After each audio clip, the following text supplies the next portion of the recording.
Continuamos con algunos aspectos relacionados con las ataxias y en particular recordar que cuando evaluamos nosotros una ataxia, la parte clínica es lo más importante porque en realidad las ataxias adquiridas son las más frecuentes. Entonces es muy importante, primero que nada, evaluar bien al paciente y tener una idea de si existe algún componente que nos lleve a la ataxia como un tumor, un quiste, una hemorragia, un infarto, ¿ok?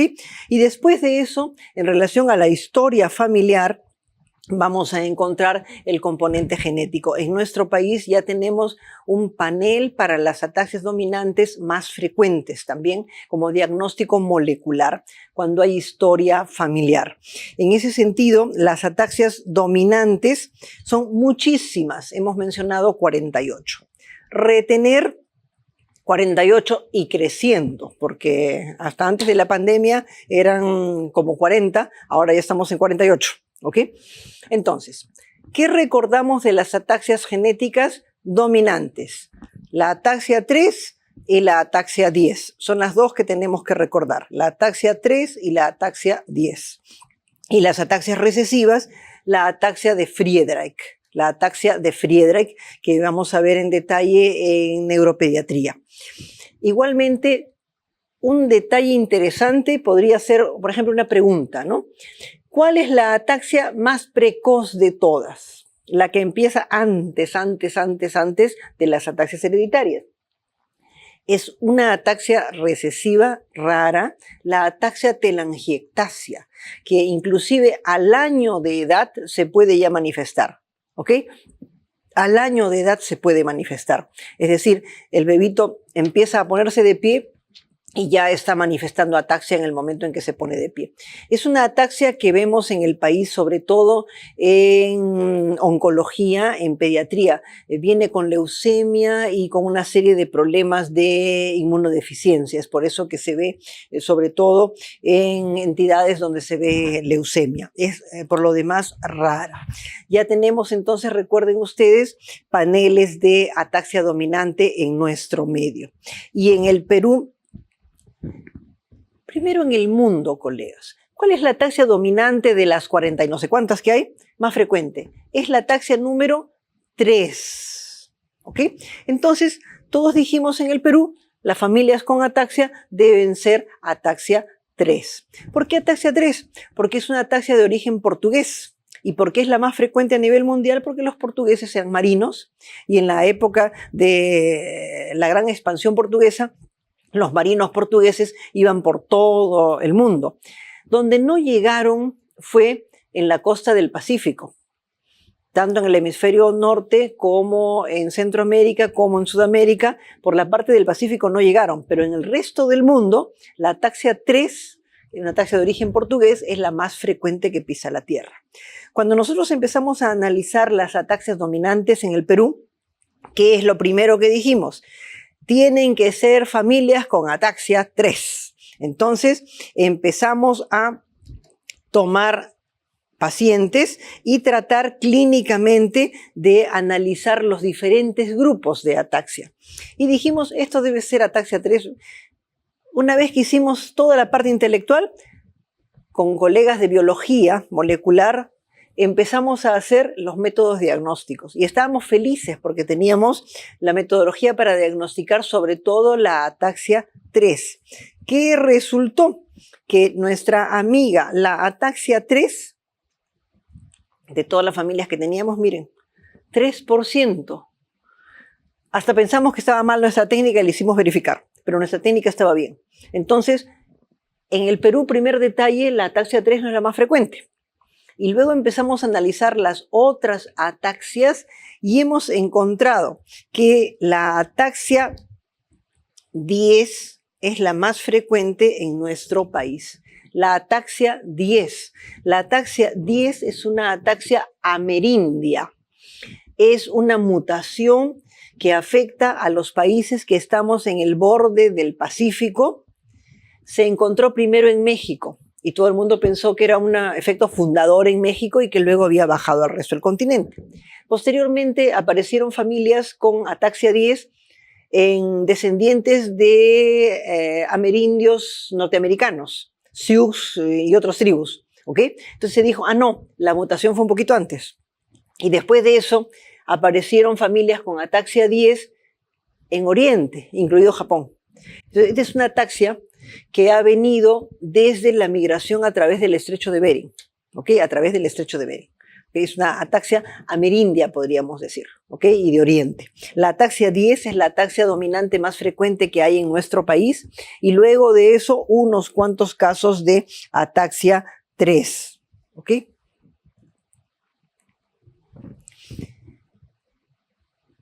Un detalle importante antes de que hablemos de los tics. En la ataxia 10 hay también fenómeno de secuencia repetida. ¿Qué hemos hablado de secuencia repetida? Hemos dicho, así, en todo el mundo, triplete. Les cuento que la ataxia 10 es un pentanucleótido. Son 5 repeticiones, colegas, ¿ok? Entonces, eso también es una excepción. La ataxia 3 es un trinucleótido también. El Huntington es un trinucleótido. La ataxia de Friedreich es un trinucleótido, ¿ok? Todos son trinucleótidos. Pero la ataxia 10 es un pentanucleótido, una secuencia de 5 que se incrementa, ¿ok? Una secuencia de 5 que se incrementa, ¿ok?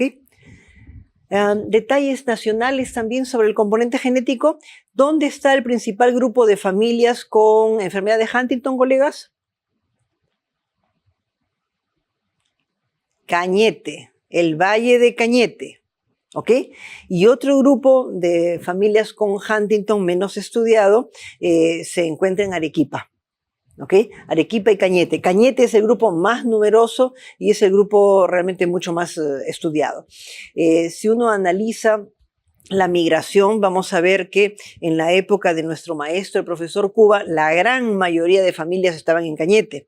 En la actualidad, con la migración, estamos viendo que la densidad de enfermedad de Huntington va subiendo por la Panamericana Sur, va bajando, por la Panamericana Norte, perdón, va bajando por la Panamericana Sur, y están apareciendo casos de Huntington en Sierra Central, en relación con la migración por la ruta de los Libertadores.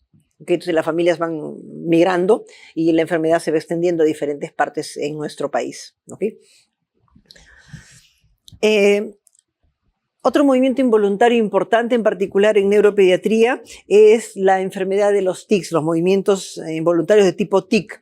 Esto es un movimiento que afecta en forma restringida un grupo de músculos. ¿Okay?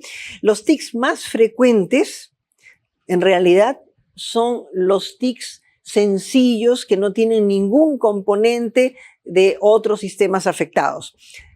Componentes primarios, los tics transitorios de la infancia, esos son los más frecuentes, ¿ok? Los más frecuentes. Los tics transitorios de la infancia son los más frecuentes.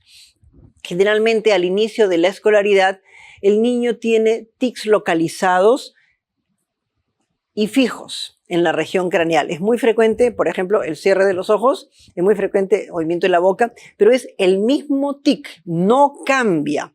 Y el niño no tiene ninguna otra manifestación, no tiene déficit de atención, no tiene problemas del neurodesarrollo, no tiene nada.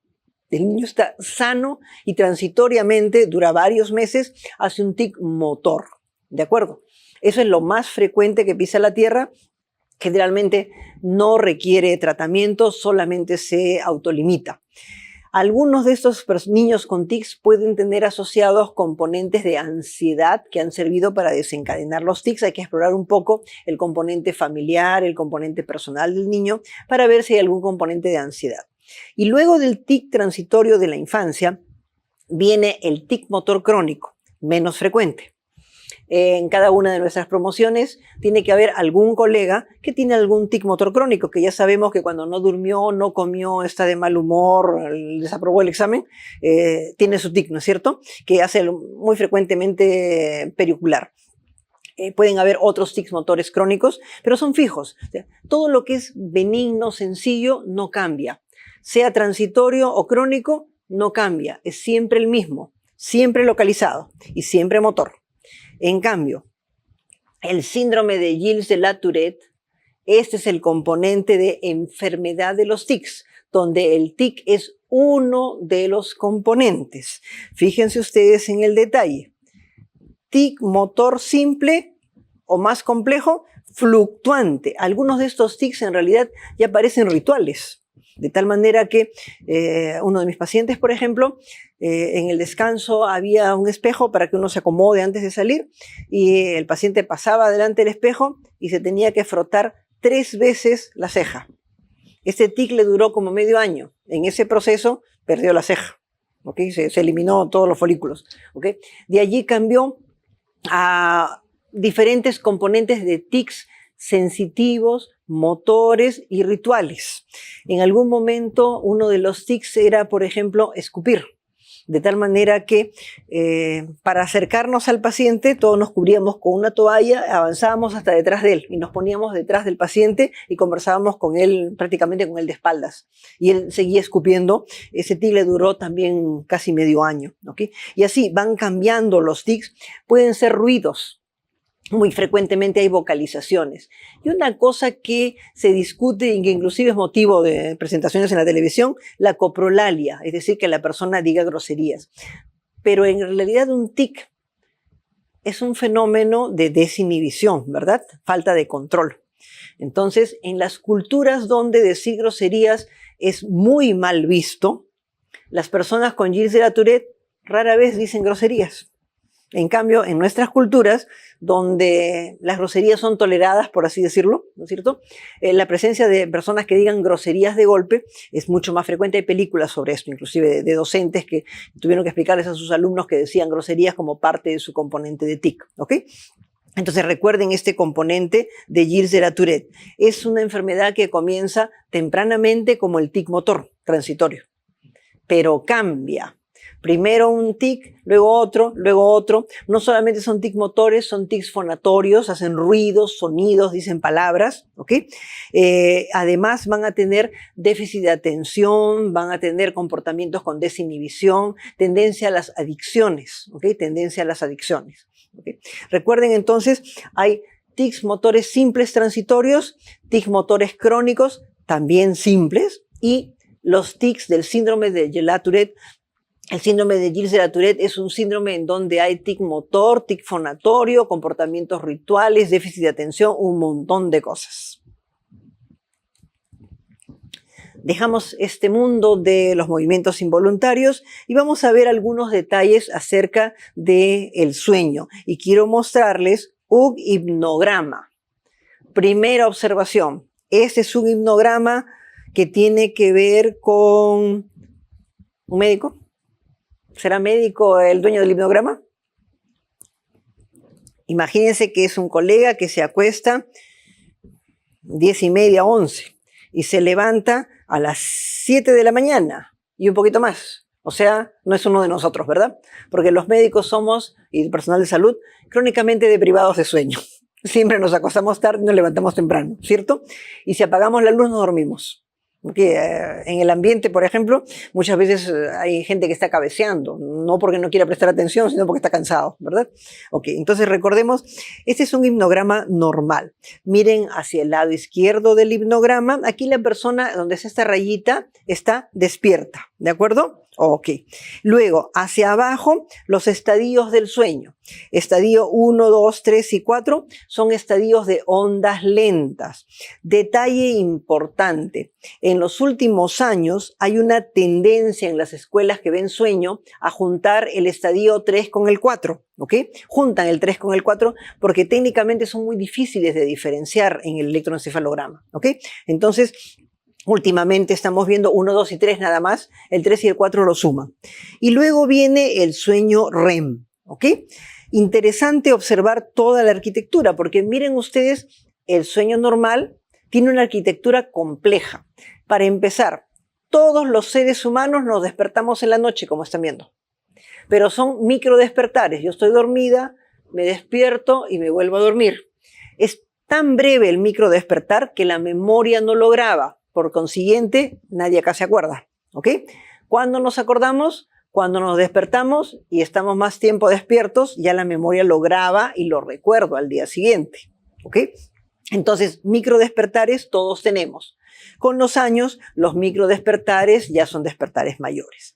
Segundo detalle, miren ustedes el estadio 2 del sueño. El estadio 2 del sueño es El 45% de la noche estamos en estadio 2. Y el estadio 2 es un estadio muy importante porque es un estadio pivote. Del estadio 2 del sueño pasamos al REM y regresamos al estadio 2. Del estadio 2 nos despertamos y nos volvemos a dormir. ¿Ok? Entonces recuerden que el estadio 2 es un estadio que nos permite pasar de un lugar a otro. Segundo detalle, miren el sueño REM, en la parte de abajo la barra ancha. ¿Ok? REMcito, REM, REM, REMzote. Traducido al castellano, el sueño REM se va incrementando en duración a lo largo de la noche, de tal manera que el primer REM es chiquito, el último REM es largote, el REM de la madrugada. Este es el REM que debemos recordar todos, porque es el REM responsable de todas las emergencias que recibimos durante la noche, en particular al final de la noche. ¿A qué hora viene el infarto de miocardio en sueño? En el REM largo. ¿A qué hora viene la ruptura de aneurisma? En el REM largo. ¿A qué hora viene la hemorragia digestiva? En el REM largo. ¿Ok? Las arritmias cardíacas. ¿Ok? Todo eso se gesta en el REM de la madrugada. ¿Ok? En el REM de la madrugada. Por eso es que los pacientes llegan antes de que termine la guardia. ¿Ok? Entonces el sueño REM es el responsable, no el paciente. ¿Ok? No le echemos la culpa al sueño REM y no al pobre paciente que llega justo cuando nos queremos ir. Siguiente detalle. Miren la latencia al primer REM. La latencia al primer REM, larga, ¿verdad? Hora y media, a veces 2 horas. Esta es la etapa donde hay parasomnias en los niños. ¿Ok? Aquí hay parasomnias en los niños. En esta parte es donde están las parasomnias de los niños. Por eso es que los papás se dan cuenta, porque los papás generalmente se acuestan tarde. Entonces tienen tiempo de ver la parasomnia en el niño, ¿ok? Tienen tiempo de ver la parasomnia en el niño. Ese es el hipnograma normal, ¿ok? Ese es el hipnograma normal. Ahora, ¿qué patologías tenemos durante el sueño? Por ejemplo, el apnea del sueño. Detalle muy importante no solo para neuro, sino para todas las especialidades. ¿Por qué? Porque esto está generado por el problema del flujo de aire en la vía aérea. Se interrumpe o disminuye el flujo de aire porque se obstruye en parte o completamente la vía aérea, de tal manera que la persona empieza a desaturar. Y el tronco cerebral, esta mosca, el tronco cerebral con el sistema reticular activador ascendente y descendente, con el conjunto de nervios craneales y sus núcleos vegetativos, está sensando, detectando la saturación. Detecta que empezamos a desaturar e inmediatamente el sistema reticular nos despierta. Entonces, cada vez que se obstruye la vía, total o parcialmente, desaturamos. Y cada vez que desaturamos, nos despertamos en mayor o menor grado. Hay gente que se despierta inclusive con angustia totalmente y lo recuerda. Hay gente que simplemente va al estadio 2, al estadio 1 y se vuelve a bajar. Recuerden entonces que tenemos un problema aquí de pasaje del aire. Recuerden que un indicador importante es el ronquido, pero hay gente que no ronca. ¿Ok? Entonces, recordar siempre la somnolencia diurna. Cuando hay mucha somnolencia diurna, puede ser porque en la noche no se están completando las etapas del sueño y no se está yendo a sueño profundo. Un clásico ahora que en la avenida Javier Prado, acá en Lima, tenemos esos semáforos de 2 minutos. Pregúntenle a las personas si se duermen en el semáforo para cruzar Javier Prado. ¿Okay? Es un detector semiológico así facilito. ¿Okay? Es un detector de apnea del sueño. ¿Okay? Las personas se duermen esperando el semáforo. Antes, que los semáforos eran 30 segundos, 40 segundos, nadie se dormía. Pero hay semáforos muy prolongados ahora. ¿Okay? ¿Por qué sucede esto?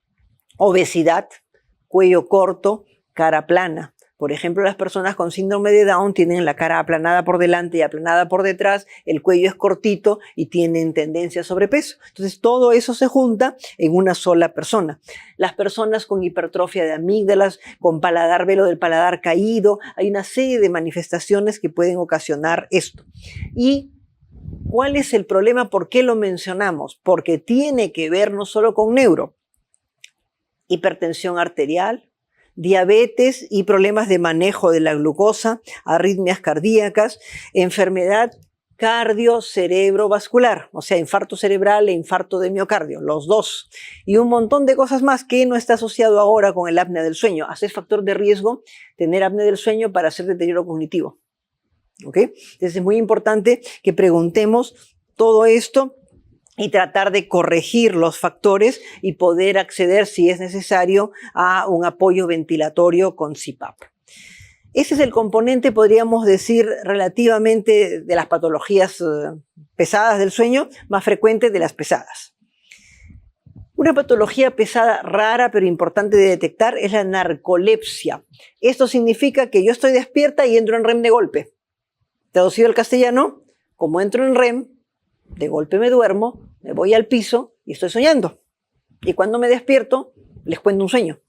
De golpe empiezo a soñar, ¿ok? Entro en REM. Generalmente o es un problema genético o está vinculado a problemas autoinmunes, anticuerpos contra el sistema de la orexina, ¿okay? Que es el neuropéptido que se encarga de regular el sueño.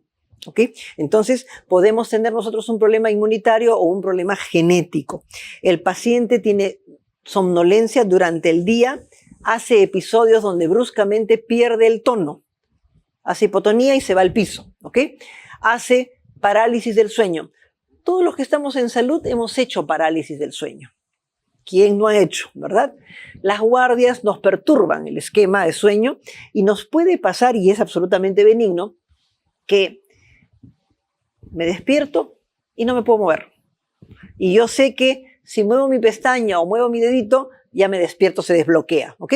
Esto le sucede a cualquiera que tenga horarios cambiantes, le sucede a las personas que manejan de noche, a las personas que hacen control de seguridad en la noche, a los médicos que hacen guardia, al personal de enfermería, técnicos, administrativos que hacen guardia. Nos pasa este problema de parálisis del sueño.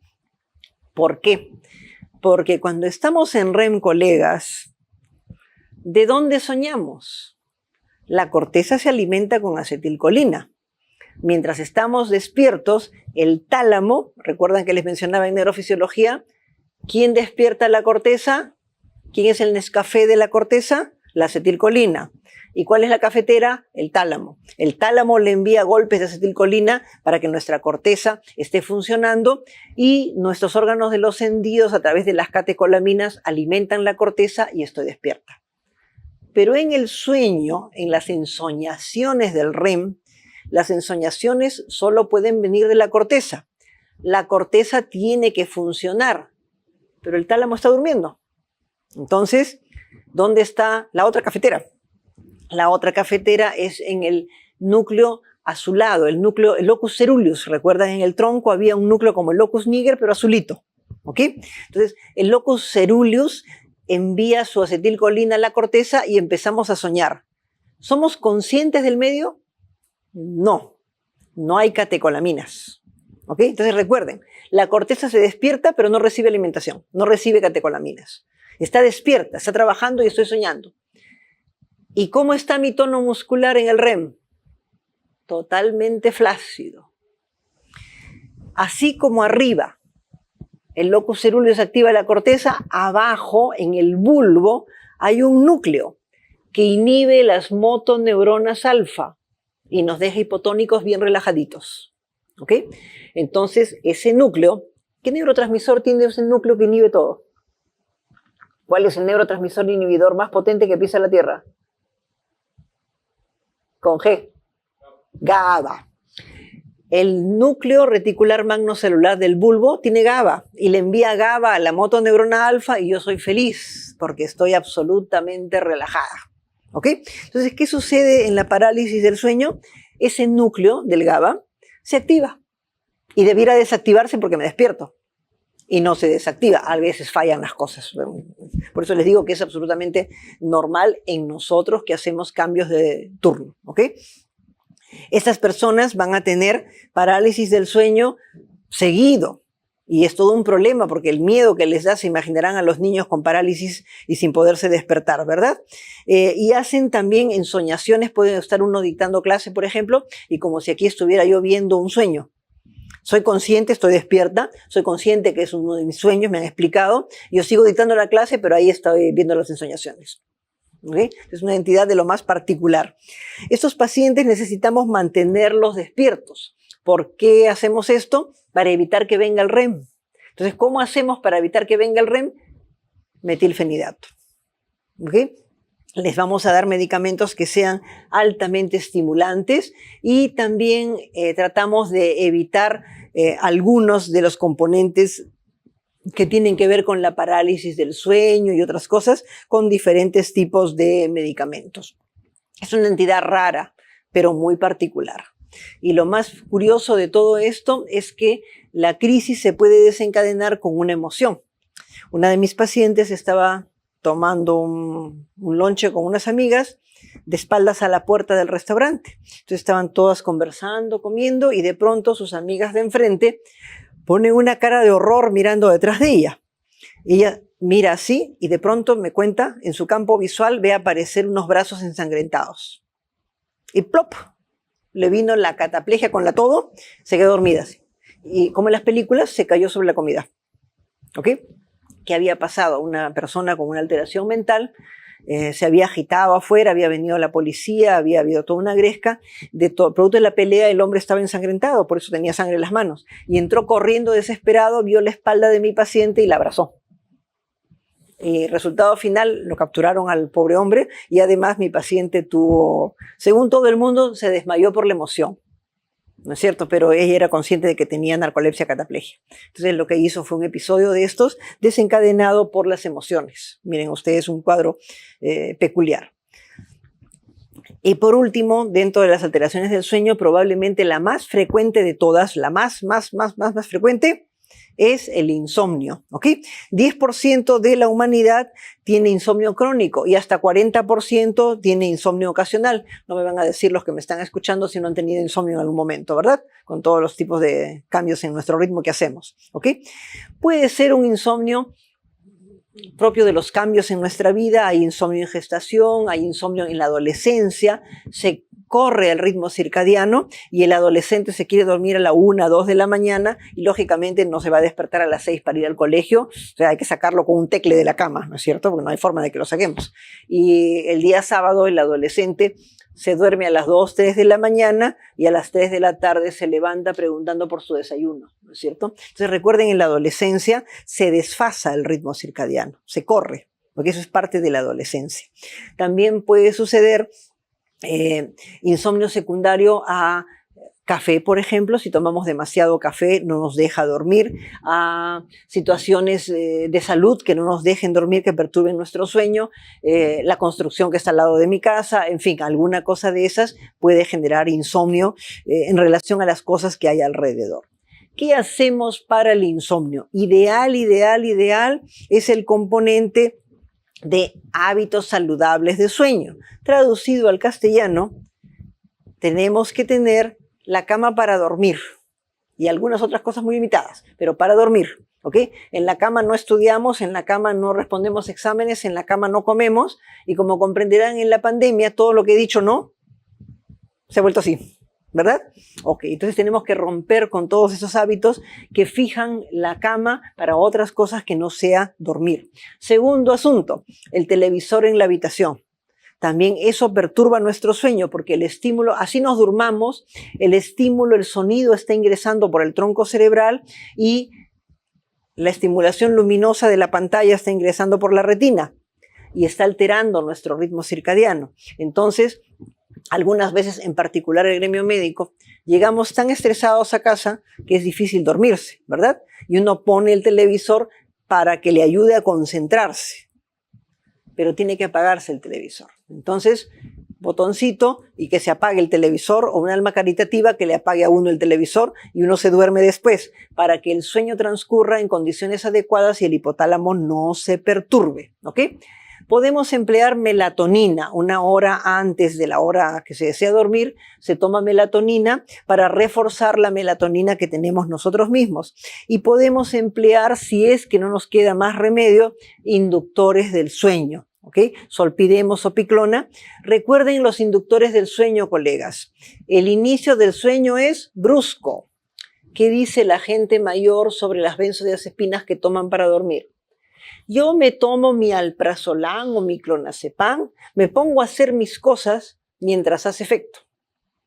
Eso será válido para las benzodiazepinas, pero no es válido para los inductores de sueño, porque el inductor del sueño estoy yo hablando con ustedes y me quedo dormida y me puedo disociar, me puedo caer al piso. Entonces el inductor del sueño se toma en la cama con un poquito de líquido nada más y se toma en la cama para que el paciente no se ponga a caminar bajo efecto del inductor del sueño y entre en sueño de un momento a otro y se vaya al piso.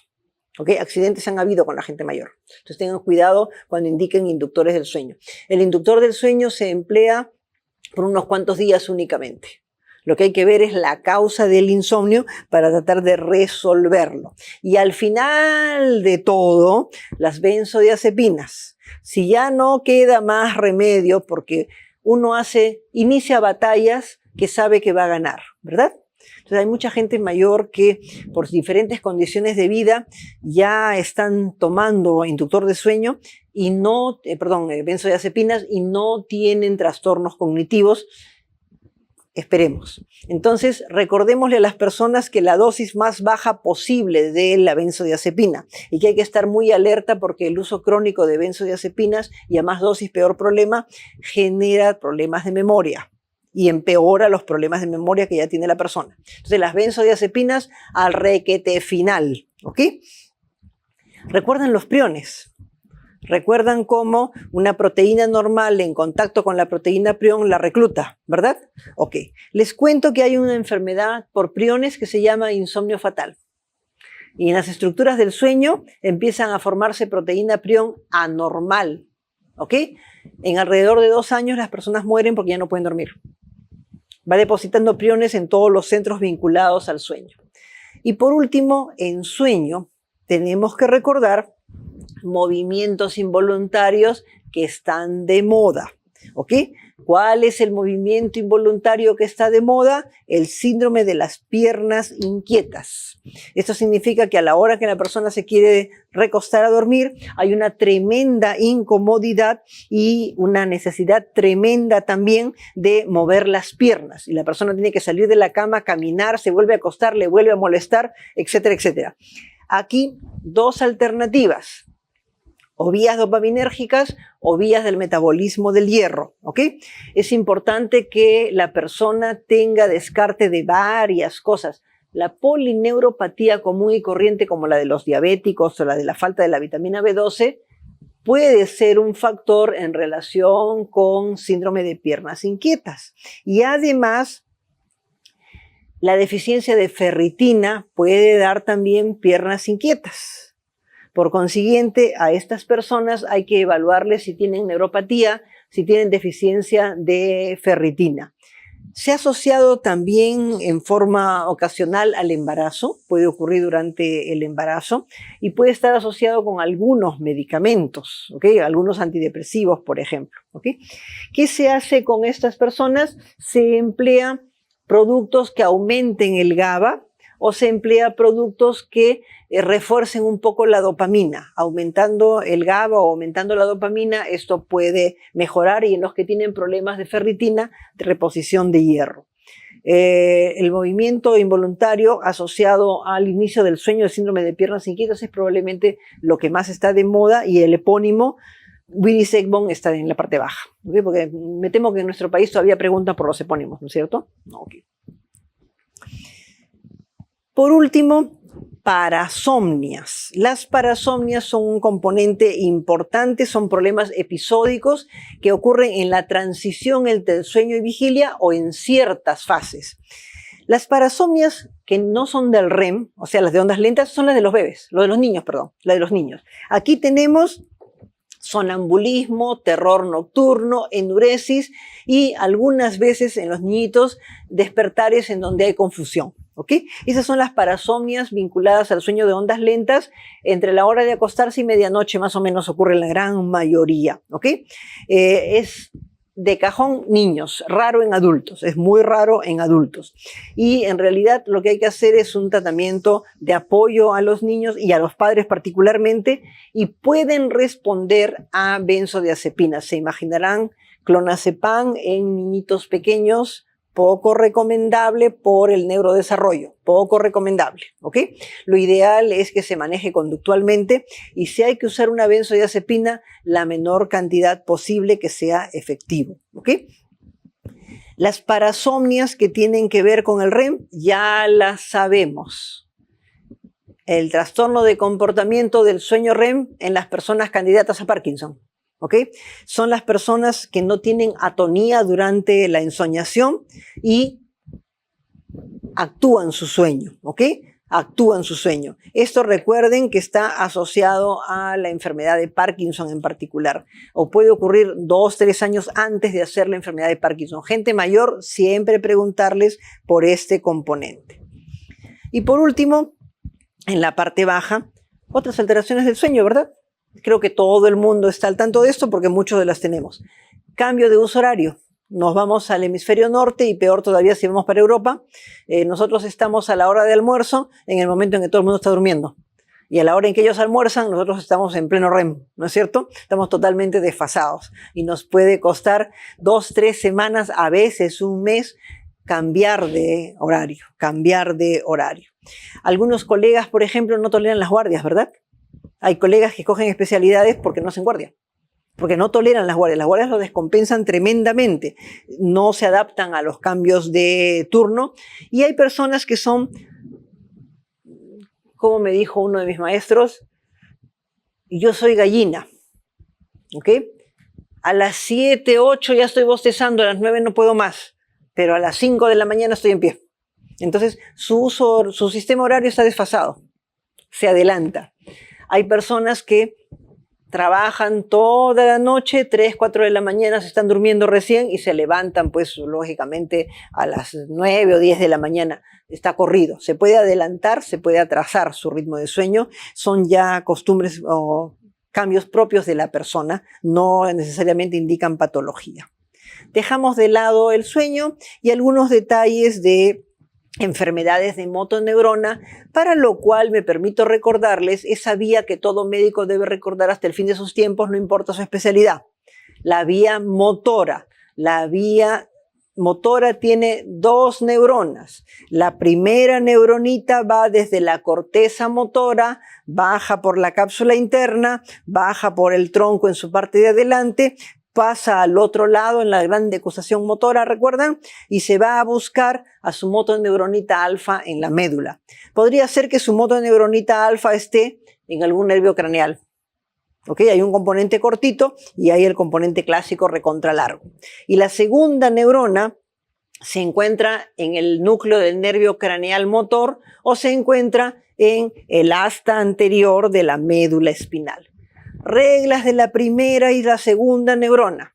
Primera neurona, parálisis espástica con hiperreflexia con signo de Babinski y no hay atrofia ni fasciculaciones. Reglas de la segunda neurona, parálisis flácida, hipo o arreflexia, no hay el tío Babinski y a cambio hay atrofia y fasciculaciones. ¿Ok? Entonces, esas son las reglas de la primera y la segunda neurona.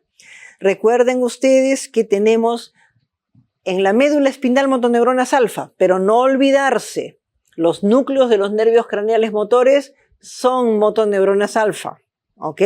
El núcleo del facial, el núcleo motor del trigémino, el núcleo del hipogloso, el núcleo del espinal, son igualito, motoneuronas alfa, solo que en la parte de arriba, ¿ok? Solo que en la parte de arriba. Y aquí tenemos a la enfermedad que nos junta los 2 cuadros, esclerosis lateral hemiotrófica.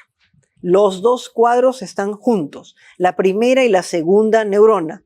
En realidad es un problema degenerativo y es un problema aparentemente de oxidación en el asta anterior. Entonces, si el asta anterior tiene demasiada oxidación, agarra la terminación de la primera neurona y el cuerpo de la segunda. En esa sinapsis motora, ahí es donde tenemos el problema, ¿ok?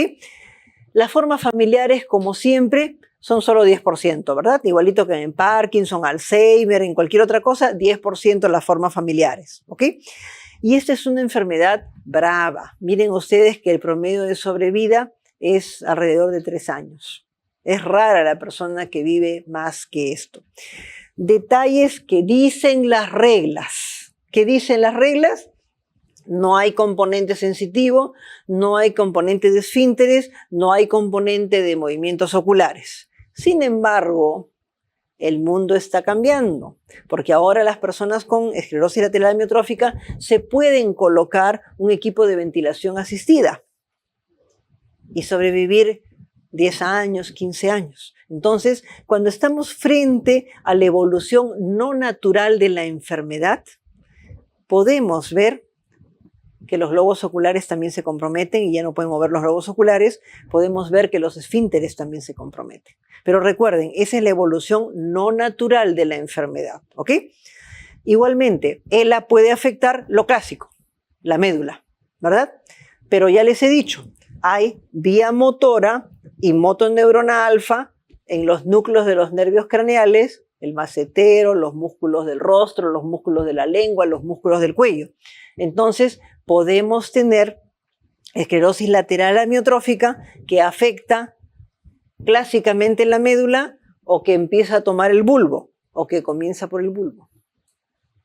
¿Ok? Entonces recuerden que lo clásico es abajo, pero también el tronco cerebral se puede afectar y cuando compromete el tronco el peligro para la vida es mucho mayor, ¿verdad? El peligro para la vida es mucho mayor. ¿Qué hacemos? Un antioxidante potente, el riluzol. Nuevamente ya felizmente tenemos riluzol en nuestro medio, con ello prolongamos la sobrevida de las personas con este problema, sobre todo si se les trata al inicio, antes de que hagan problema respiratorio, ¿ok? Abajo les he puesto epónimos como siempre, ¿ok?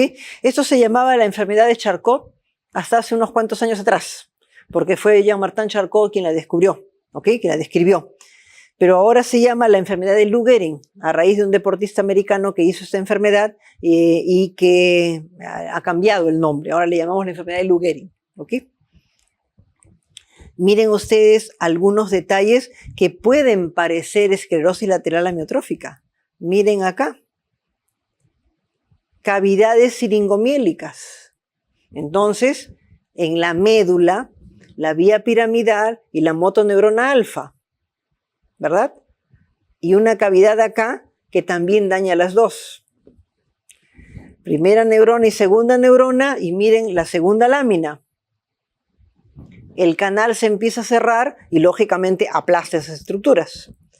Y siguiente detalle, miren la última lámina, esto y esto, y se secciona la médula. Se puede parecer. ¿Ok? Entonces recuerden ustedes siempre evaluar médula espinal en ELA. Sospecho ELA, evalúo la médula cervical. ¿Ok? Evalúo, no debe escaparse ese diagnóstico diferencial. No debe escaparse. Cosas raras hay en este mundo de Dios, colegas. Cosas raras hay en este mundo de Dios y lógicamente en negro, ¿no es cierto? Por eso nos necesitan a nosotros los neurólogos, porque si no, ¿cómo salimos del lío? Miren, esclerosis lateral primaria. No hay segunda neurona, solo la primera. Degeneración de la vía piramidal por todos lados, a la derecha y a la izquierda. ¿Ok? Miren ustedes un compromiso degenerativo solo de la segunda. Como si fuera polio, pero no la clásica, ¿verdad? O sea, esto avanza y nunca encontramos ni hiperreflexia, ni Babinski, ni nada de esto. Y por último, miren este tipo de cuadro. El componente de primera y segunda neurona solamente a nivel del tronco, nunca baja. Son formas raras de esta enfermedad. Es como si la tuviéramos por partes, ¿no es cierto? Como si la tuviéramos nosotros por partes, ¿ok? Ahora, así como hay ELA, que es primera y segunda neurona, las atrofias espinales. Atrofias espinales son muchas realmente. Solo dos les pido que recuerden. La enfermedad de Werning-Hoffmann y la enfermedad de Creuger-Belander. El Werning-Hoffmann y el Creuger-Belander. ¿Ok? Son los dos extremos de este cuadrito. ¿Qué es esto? Es componente de daño de la motoneurona alfa. ¿Y en qué momento comienza? Miren el Werning-Hoffmann. Hasta en el útero, colegas. La mamá les dice, qué raro, doctor. Mi gestación anterior, mi hijita, las patadas que me daba. En esta gestación, mire, ¿qué mes estamos? Ni siento la patadita, apenas me molesta la patadita, qué suerte. En realidad lo que pasa es que la pérdida de motoneuronas alfa en el útero inclusive. Y estos angelitos nacen hipotónicos, ¿ok? Nacen con una tremenda hipotonía, ¿ok? Y evidentemente esos angelitos que hacen Bernie Hoffman no sobreviven porque hay una pérdida progresiva de las motoneuronas alfa, no hay cómo ayudarlos y en realidad los perdemos hacia año y medio, 2 años de vida. Los pacientes con Kugelberg-Belander generalmente empiezan a perder motoneuronas alfa lentamente, alrededor del año y medio, 2 años de vida, ¿ok? Y es muy lenta la enfermedad. Estas dos enfermedades, una es de evolución rápida y rápidamente mortal, y la otra es de evolución muy lenta, ¿ok? Si nosotros queremos estadística, ¿qué decimos? ¿Cuál es la primera causa de debilidad muscular en los niños? Duchenne de lejos. Y después, las atrofias musculares espinales. ¿Ok? Y después las atrofias musculares espinales. ¿Ok? Entonces son las dos causas. ¿Ok? Las dos causas. Recuerden que esta es una enfermedad de la motoneurona alfa. ¿Qué dice abajo? Que no huele a motoneurona alfa. La marcha de pato o marcha dindoneante. ¿Ok? ¿De qué síndrome es, colegas? Debilidad bilateral, simétrica y proximal con marcha de pato. Miopatías, enfermedades musculares. ¿Ok? Miren esa línea abajo. ¿Por qué? Porque tanto el Duchenne, que es propiamente muscular, como la atrofia muscular espinal nos pueden dar marcha de pato. Una es propiamente muscular y la otra es de motoneuronas. ¿Por qué? Porque el engrosamiento lumbar y el engrosamiento cervical son así de motoneuronas alfa. Como afecta a motoneuronas alfa, ahí es donde hay más motoneuronas alfa. Por eso semiológicamente se puede confundir. ¿Ok? Se puede confundir y dar debilidad proximal. Entonces, cuando yo tengo debilidad proximal, siempre pienso en músculo y luego digo, campanita ahí, ¿no es cierto? Ojo con las atrofias musculares espinales. Se pueden parecer y sin embargo no tienen nada que ver la una con la otra. ¿Ok? Muy bien. Para terminar, revisemos algunos aspectos de trastornos de la conciencia, Aquí tienen una clasificación de los diferentes niveles de trastorno de conciencia, ¿ok? Desde la confusión hasta el coma, en forma progresiva. De esta lámina, ¿qué tenemos que recordar? Tenemos que recordar el componente de delirio, la fluctuación de los estados.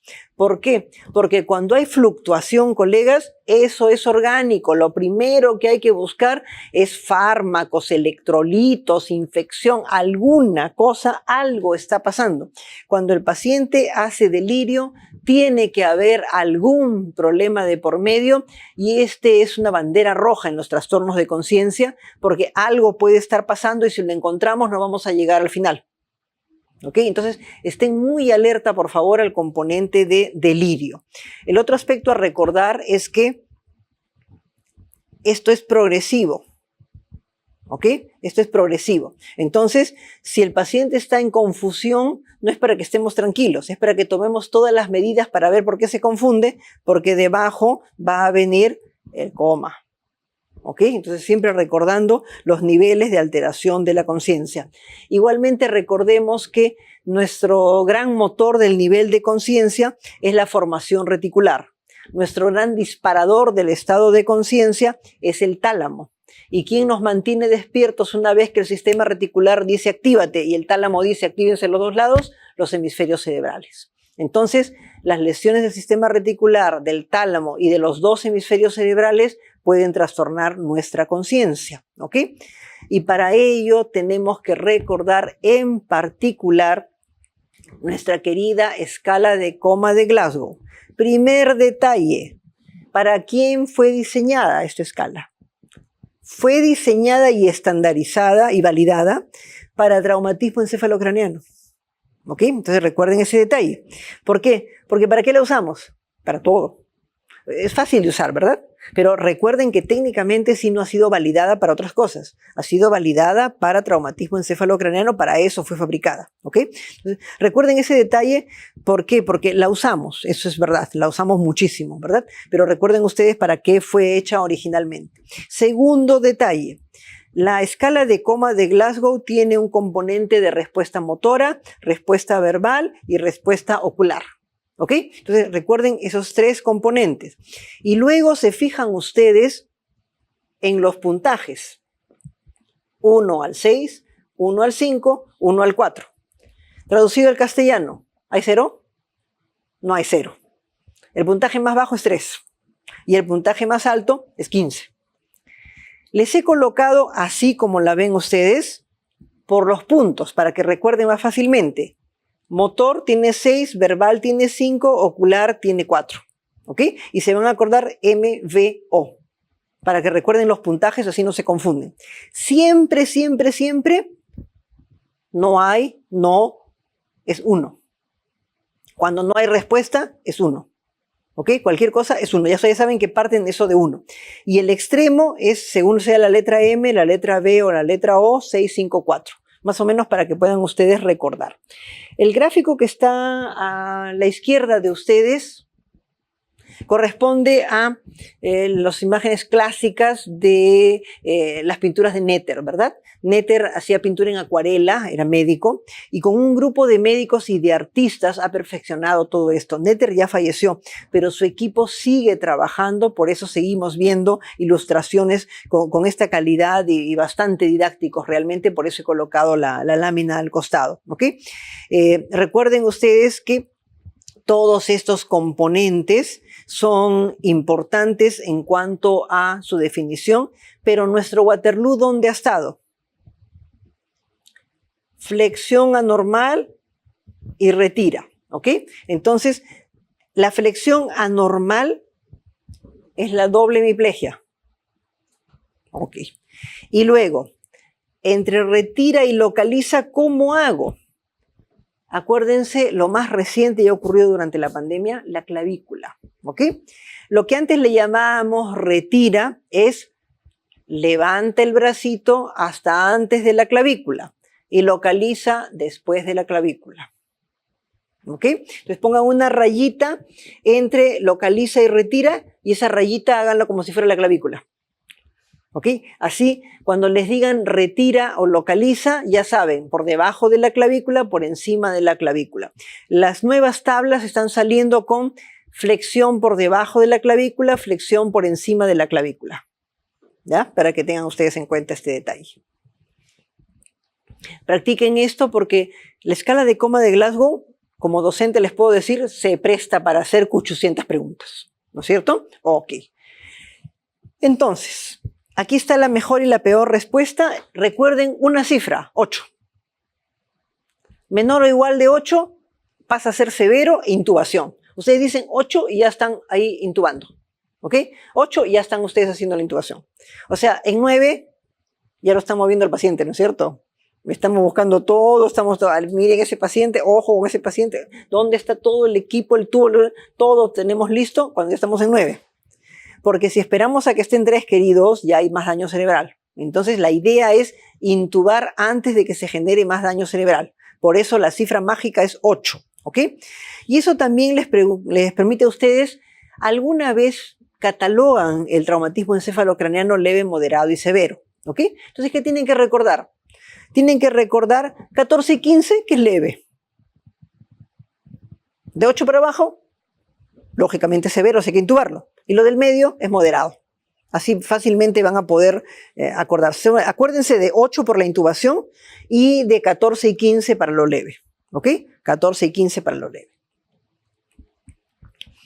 Esta laminita, ¿ok?, que en realidad corresponde a un texto muy interesante de la Clínica Mayo que nos prepara para exámenes y demás. Esta laminita es muy simpática porque nos ayuda a ver varias cosas, posiciones, pupilas y demás, ¿ok? Miren las lesiones. Se dan cuenta cómo las lesiones cada vez son más profundas, ¿verdad? Más bajas, ¿ok? Hasta llegar ya a la parte más baja del bulbo. Segundo asunto, miren que para que haya trastorno de conciencia, ¿qué tiene que haber en esta lesión alta? Bilateral. Miren este lado de acá y este pequeño lado del otro lado. Basta que se lleve un poquito del otro lado para que se doble, que hay trastorno de conciencia. Entonces, el trastorno de conciencia implica los dos lados, en mayor o menor proporción. Por eso ahí ponen ese dibujito con el componente del hemisferio del otro, el más chiquito, apenas toca. Pero para que recuerden que tiene que ser bilateral. Segundo asunto, miren ustedes la respiración de Shane Stokes. Un gráfico vale más que 1000 palabras. Miren la respiración de Kussmaul. ¿Ok? Y miren ustedes la respiración de Biot. O sea, los dibujos me permiten entender mejor el patrón respiratorio, ¿no es cierto? Porque los dibujos ya lo grabo. Siguiente detalle. Miren las posturas. La persona abajo sin postura, ya no hay nada, está totalmente flácida, ni siquiera le sale Babinski al pobre. Y la decorticación y la descerebración. Tanto en decorticación como en descerebración no me interesan los pies, porque siempre están en extensión. ¿Ok? Ya no me interesan. Yo me fijo arriba. Y recuerden que la decorticación, corteza, decorticación, son dos cortezas, dos hemiplegias. ¿Ok? Acá, acá, acá, acá, acá. Va poquito a poco mostrándome cada vez mayor compromiso del tronco. Mientras más arriba estoy, el tronco está peor. Y llega un momento en que ¡plin! Cae. El tronco ya está con las justas, ¿ok? La descerebración es ya en extensión. Pueden ustedes encontrar algunos detalles interesantes, ¿no? Por ejemplo, las pupilas puntiformes de la protuberancia, ¿ok? Las pupilas puntiformes de la protuberancia, las pupilas no reactivas del bulbo, y bueno, algunos otros detalles de posturas que estas láminas les permiten recorrer fácilmente, ¿verdad? Les permiten recorrer fácilmente. Ahora, 3 definiciones que todo el mundo se enreda todo el tiempo, ¿ya? 3 definiciones importantes. El estado vegetativo persistente, el mutismo acinético y el síndrome de enclaustramiento. Son las 3 definiciones que todo el mundo se enreda, ¿ok? El estado vegetativo persistente, el paciente tiene nombre. No se van a olvidar de eso. ¿Qué dice el personal? Voy a ver a la señora Juanita. La señora Juanita está totalmente dañada, ¿ok? Pero la señora Juanita, golpe de 7, 8 que llegamos, abre los ojitos, mira, durante la visita está aparentemente despierta y a eso de las 7 de la noche, Juanita... Entonces, el turno de la noche conoce a Juanita porque está dormida igual que los otros pacientes y el turno de día conoce a Juanita porque está despierta. No estará consciente, pero está despierta. ¿Ok? Entonces, todo el mundo le pone nombre a la persona y se van a fijar en ese detalle práctico. ¿Ok? Van a ver que la gente con estado vegetativo persistente lo llaman por su nombre en las salas. En cambio, el mutismo acinético, el paciente, llego yo y está así. Al ratito abre, se vuelve a dormir, regreso más tarde, abrió un ratito, vuelve a regresar, sigue dormido. O sea, totalmente errático. Entonces, ¿qué es lo que habitualmente uno dice? El paciente de la cama 15. Hay que movilizar al paciente de la cama 15, hay que darle líquido al paciente de la cama 15, hay que asear al paciente de la cama 15. Entonces, recuerden cómo el ritmo circadiano nos acerca al paciente mucho más que el mutismo acinético. El mutismo acinético es totalmente errático. Y el síndrome de enclaustramiento, ¿no? El doctor Cuba escribió una novelita corta sobre esto, sobre una paciente que estaba encerrada dentro de ella misma. Estaba totalmente consciente, ¿ya? Dormía a la hora de dormir y se despertaba a la hora de despertarse, pero estaba totalmente consciente. Y ustedes hablaban cualquier cosa, que hubo terremoto o algo por el estilo, y ustedes veían la expresión del rostro, cómo la señora cambiaba. Estas personas tienen una lesión de la protuberancia bien amplia, que la tiene paralizada, pero conserva la parte más de atrás, donde está el sistema reticular. Entonces, la permina es el drama, La persona está consciente y no se puede mover. Sienten todo. La sábana doblada en la espalda la sienten. ¿Ok? Si les pongo la almohada mal, también les duele, pero no pueden comunicarse. O sea, el doctor Cuba le llamó a su novela Encerrada. Y realmente la paciente estaba encerrada dentro de ella misma, ¿verdad? Ahora, cuando uno detecta a un paciente en este estado, busquen siempre en pacientes que aparentemente están en trastorno de conciencia, que respondan. Si me entiende, mire para arriba. Y uno lo repite varias veces. Mire para arriba si me entiende. ¿Ok? Varias veces. O le digo, mire a la derecha. Trato de ver alguna, porque a veces conservan algo de movimiento ocular y uno puede establecer comunicación con estas personas que viven un drama. En la parte de abajo les he colocado 2 patrones electroencefalográficos que pueden ser importantes. Miren ustedes en los comas metabólicos cómo se lentifica el electroencefalograma. El electro está lento, se llena de actividad lenta. Mientras que, en particular, en la encefalopatía hepática, hay estos componentes de ondas trifásicas. ¿Ok? Miren el ritmo que pueden tener, que uno a veces no encuentra el resultado de un paciente y el electroencefalograma me puede ayudar a precisar un diagnóstico. ¿Ok? Con este tipo de lentificación difusa o en estas descarguitas de 3 fases. ¿Ok? Me pueden ayudar. También es un asunto importante el pronóstico del coma. Por ejemplo, a las 72 horas de ocurrido el coma, no tiene reflejo corneal ni pupilar, ni siquiera tiene Babinski. Le hago potencial evocado y ninguna vía larga conduce. Y en el electroencefalograma está plano, o hay, miren esto, plano y una salva. Plano y salva, es igual de malo que plano, ¿ok? Entonces, recuerden estas características, mal pronóstico. Y evidentemente, cualquier entidad con componente de hipoxisquemia, lo que no recibió irrigación, ya fue. Se dañó el tejido, ¿ok? Se dañó el tejido, ¿ok? Las encefalopatías metabólicas son las que tienen relativamente mejor pronóstico en ese caso. En cambio, la hipoxisquemia muere el tejido, ¿ok? Y por último, 2 láminas que tienen que ver con vitaminas y metales pesados. Estas láminas corresponden, en primer lugar, aquí tienen vitaminas, ¿ok? Las vitaminas no hacen daño, no intoxican, dice la gente, ¿verdad? No intoxican, ¿cierto? Ok. Recuerden ustedes que el exceso de vitamina A, puede dar cuadro de pseudotumor cerebral, hipertensión endocraniana. ¿Ok? O sea, voy a tomar 25.000 unidades de vitamina A todos los días porque, ¿no? Para mi cutis, para mi cabello, para mis uñas, ¿no? Hipertensión endocraniana. ¿Ok?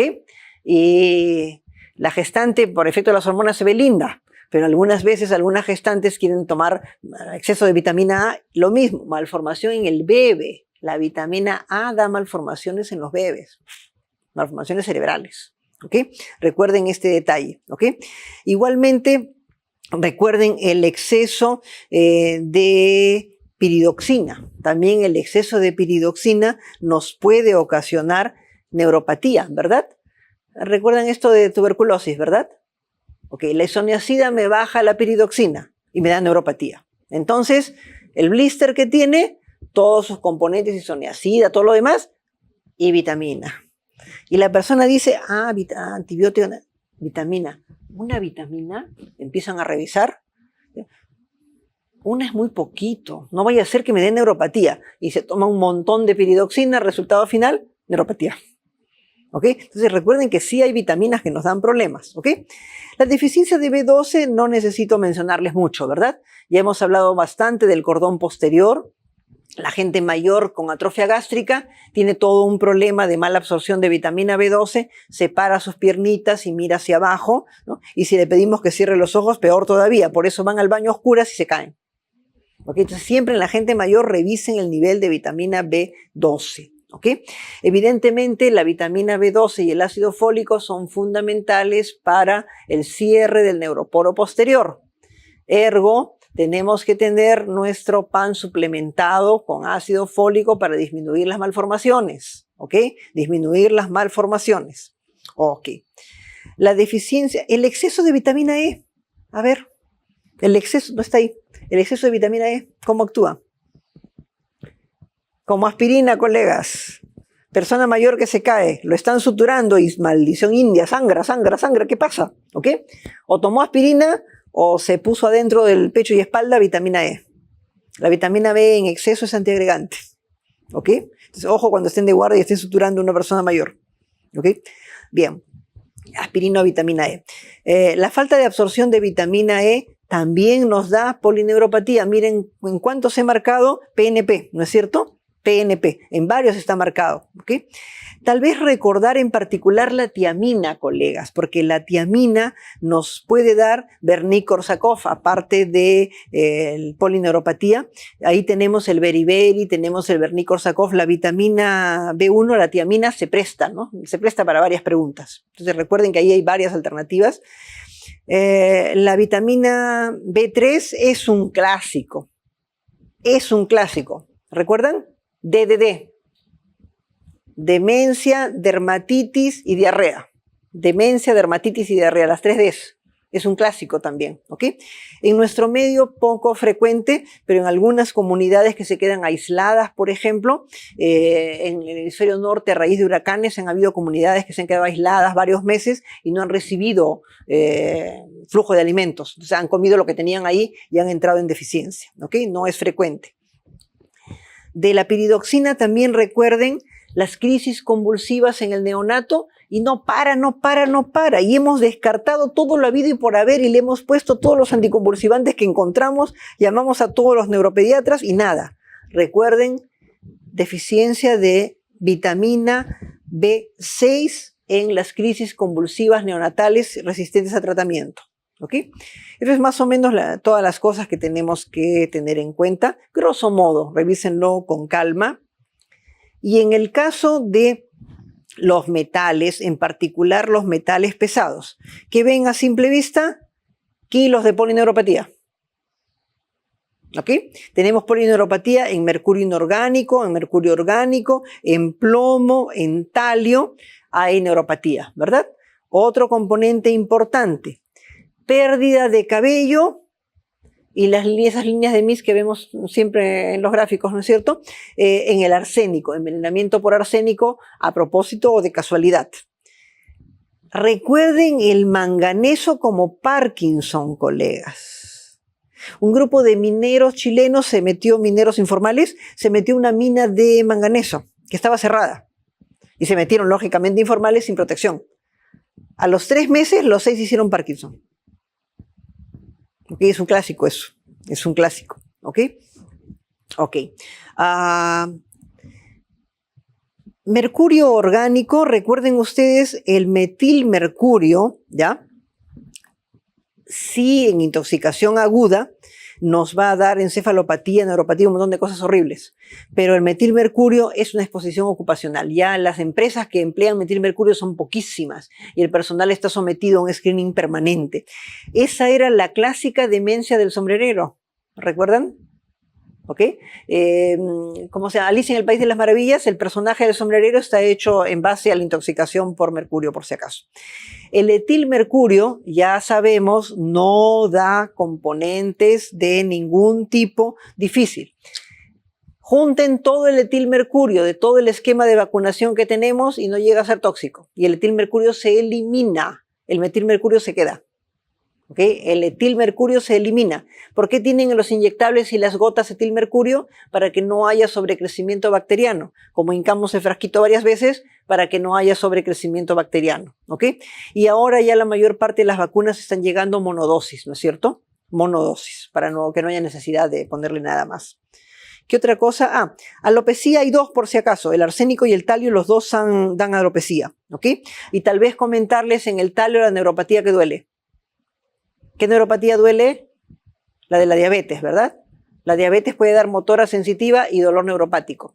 Entonces, también recuerden neuropatía con dolor neuropático, el talio. Tal vez como cosas para fijar de todo esto. Tal vez es simpático eso de la demencia del sombrerero, ¿no? Es cultura médica. Muy bien, amigos. Nos hemos pasado unos minutos. Como hay varios en presencial y hoy día probablemente tengamos algunos conflictos sociales que no quisiéramos tener, pero para que puedan salir con la debida anticipación, por favor, cuídense todos, cuídense por la reactivación del COVID que estamos teniendo, que no está dando cuadros graves, pero sí nos está dejando fuera de combate por lo menos una semana, con problemas digestivos, problemas de taquicardia, problemas de laringe y demás. Cuídense, por favor, y cuídense también de todos los eventos sociales que desafortunadamente estamos teniendo que atravesar. Gracias a todos por su presencia y por estar también a distancia. Buen día.